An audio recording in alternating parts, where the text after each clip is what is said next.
在最近一集在 Will 节目中，共同主持人伍比戈德堡提出了一个大胆的理论，声称埃隆马斯克可能秘密成为当选总统特朗普手下的真正副总统，取代了参议员J.D.万斯的位置。对此，特朗普的即将上任新闻秘书卡罗琳莱维特迅速作出回应，对这一说法嗤之以鼻，并称其毫无根据。莱维特强调了万斯作为当选副总统的合法角色，并重申新政府专注于透明性和公开沟通的重要性。这一事件反映了围绕特朗普总统任期的不断媒体猜测，以及其团队致力于正面应对错误信息的决心、真相、透明以及一点幽默感。欢迎进入特朗普政府的新篇章。Absolutely not. Let me be unequivocally clear about that. And watching this clip, I couldn't help but think how ironic that Whoopi Goldberg and Joy Behar and the rest of the ladies on The View spend their time calling Republicans the conspiracy theorists. But they have been wrong about everything they have said over the last couple of years. They likened President Trump to Hitler. They have mocked him. They have shamed him. They have lied about him consistently on their show. And it was a joy to watch them on November the 6th when they realized that tens of millions of Americans do not listen to the lies that they have spewed. These women are completely out of touch with reality. And you're right, ABC should wake up. They just paid $15 million to President Trump's future library. That's a great thing for the American people. It is. You know, I wanted to start with that crazy absurdity because during my tenure as White House press secretary, there was a lot of absurdities coming from the press. I remember one briefing where Ryan Lizza bizarrely asked me if Trump was happy that the South lost the Civil War, to which, like, you could see me, I stopped, I looked at him and said, that is absurd. I mean, you'll deal with these kind of crazy questions from the White House podium. How do you plan to deal with it?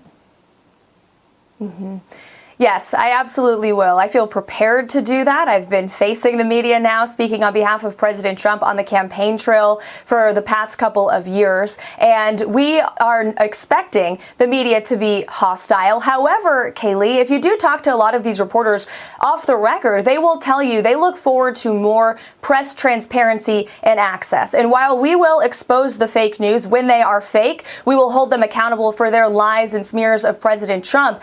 I can also assure the American people that they are going to be hearing directly from the leader of the free world. And the press likes to hear that too. That's something that has not happened over the past 4 years. We've had an incompetent, senile president, as proven by that scathing Wall Street Journal report that came out today and you discussed on the show earlier. You have a press secretary who hardly knows what's going on in the building and never gives honest and truthful answers. All of that is going to change on January 20th, as evidenced by President Trump's press conference at Mar-a-Lago this week, where he took nearly 90 minutes worth of questions from the legacy media. And so nobody cares about access more than President Trump. You knew that as his press secretary. That's going to change come in January. But will continue to hold the fake news accountable, no doubt about it.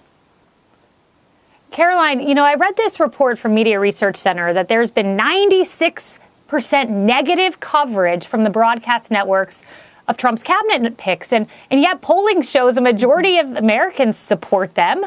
And the reason I wanted to bring this up, and I would never ask you to reveal, you know, a conversation you had with a reporter. So I just want to ask for a general characterization. You'd think after Trump got more popular raw vote count than any Republican in the history of presidential politics, won the popular vote, that there would be some press that's eating crow right now. In any of your conversations, do you get a sense that reporters are stepping back and saying, look, he's doing something right, and maybe we need to reassess how we look at this presidency? I do think a lot of members of the legacy media are realizing that. I thought that was evident at the press conference at Mar-a-Lago this past week, where the questions truly were focused on the issues of the day. And there are a lot of problems plaguing our country and the American people right now. We are still entangled in a war in Ukraine. The Middle East is chaotic.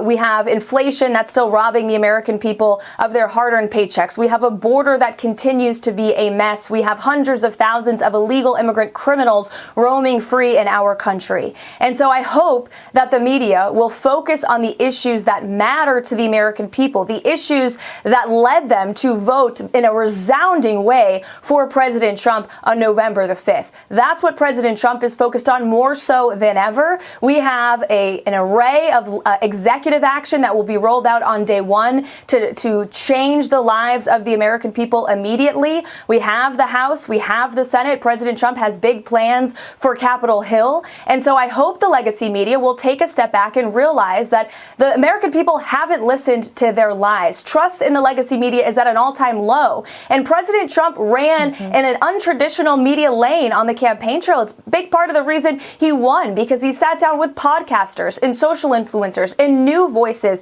that the American people are clearly listening to. And as President Trump's press secretary, we're going to find new ways to bring those voices into the briefing room as well, which I think will be a very effective way to continue to get the president's message out to the American people. Clearly, he did it on the campaign trail. We will continue that in the White House. Karoline Leavitt, you are always on offense. You are incredibly intelligent. I am so thrilled. You are White House press secretary. You are going to do a phenomenal job, and you will have a lot of people cheering you on. They're blessed to have you.